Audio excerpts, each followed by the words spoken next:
So just this past weekend was Pete's Robot Convention, also known as Robocon.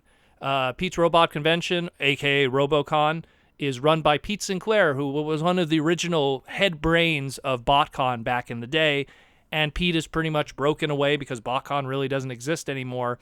And he's trying to do his own thing and have his own little Transformer convention. It's something that I've been looking forward to go to one day in the future. I mean, it just wasn't in the cards this month in June and July because of all the other conventions that are happening and stuff that are splicing over. But Pete is bringing all of his past BotCon expertise and everything and all the prototypes and cool stuff to the show and really having this nice little convention together for everyone to come check out. Now, what I want to talk to you about today is that at Pete's Robocon, they had a whole bunch of Beast Wars prototypes and unused concepts that were on display there. A lot of these that people have never really seen before publicly. And there was just a lot of really cool stuff that, like, even me personally, I've never seen before. And it was just absolutely fascinating to me. One thing that they had is they were showing off prototypes of both Magnaboss and Tripredacus from the Beast Wars combiners that they had back in, I guess we'll call it Series 3 of the toy line. And these are fascinating because it really shows, like, if you look at G1 history, you would always have, a lot of times, G1 toys were first sculpted in wood and done very simplistically without the details. Just the basic twists and turns of the transformation and the general shape of probably of what it turned into. Like if it would be a car or a jet or whatever. And then afterwards, then they would take that wood cast and then instead they would do a resin cast, and that would have all the real details that make the character that we have today. Best example is there's a Rodimus one, a six-shot one. There's a few of those that have been kicking around back in the day. Even the Optimus Prime one, or it was known as Battle Convoy back in the day. All of those kicking around, showing like the different stages of how Transformers become the final product. So they have here, they were showing both Magnaboss and Tripredacus, and just showing like the different details with all the different characters and Ramhorn, which was the Rhino Beetle, and stuff like that, and showing like how each character, when they were first designed, had a very simplistic, non-detailed, but basic shape.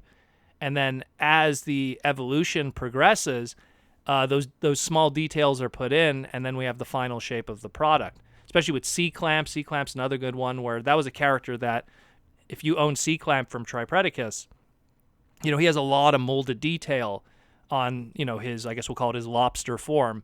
And when you finally get to that final product, you know, it's very detailed, like on the surface and stuff like that. But the original, like, you know, prototypes shown here and these concepts, that was not the case. Same thing goes here even with the likes of Magnaboss, where Magnaboss, you look at what we could call Lio Convoy or Prowl, you know, the details on the mane were not present when these concept prototypes were first, you know, pitched. It was very smooth surface and simplistic transformation even of the likes of Ironhide, or known as Sadon in Beast Wars 2nd. Like, it was just, again, much more simple transformation. Same thing with Silverbolt, a.k.a. Skywarp, which is not too confusing for Magnaboss in Beast Wars 2nd.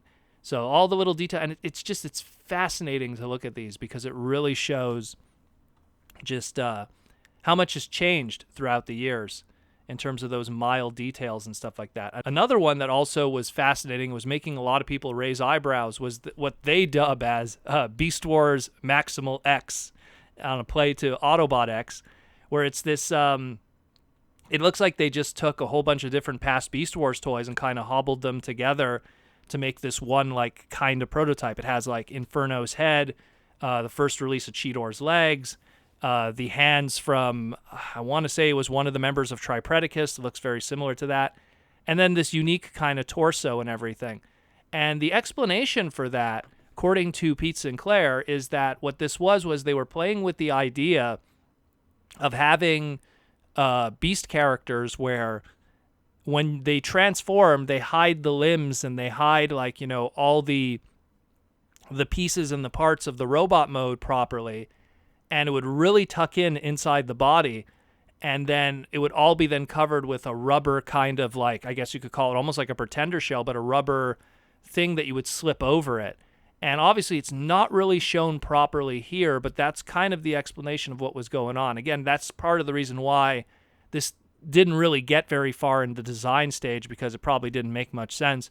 I know that around that time there was a similar thing going on with the X-Men line, where they kind of had like these like rubbery figures that these rubbery things you could put over the characters to make like another character, and then years later they would, probably the worst Wolverine figure ever made, they made like a Mystique figure that you could put a rubber Wolverine skin over it to make it like as if she transforms into Wolverine with her shapeshifting ability. So it's kind of a similar idea to that, I'm assuming, because it's not really shown in its effectiveness here in these displays, but I mean, still fascinating nonetheless that, you know, something like that is present. And again, Pete Sinclair, that's been in the trenches of the BotCon and Hasbro scene during especially that Beast era. It's really cool to see. And again, they had tons of other prototypes. They had anything from Beast Machines, from the Transmetals, a lot of resin and test shot prototypes. I mean, they would have like whole displays. They're like, here's all the Cheetors, here's all the Silverbolts, here's all the Rat Traps, here's all the Rhinoxes, here's all the Waspinators, the Megatrons. You know, people were like fascinated by all the different Megatrons that they had on display and all the different scales and stuff. Even the Transmetal 2 Snarl was fascinating to see too, just to see that in resin prototype, because again, when it's in resin, it pops. The details just pop so much more. So these are really cool, really awesome stuff. Definitely check these out. Just like Google like Beast Wars prototypes, unused concepts prototypes from Robocon. Tons of photos will pop up. I mean, really cool to see these, especially, you know, like when you think you thought you've seen it all from the past of Transformers and its history. It's nice for more stuff to be unearthed and shared with the community. And Pete does an amazing job by doing that because of his connection from the creative side. I mean, I was fortunate enough to work with him on the creative side in that very last BotCon year and add my own little twist on Beast Wars and everything. So it's nice to see him still kicking around and doing creative stuff and showing the creative stuff that he's done throughout the years. But definitely check out Pete's Robocon. I mean, it's a really cool looking convention, and I guarantee I will be there in the future if time permits.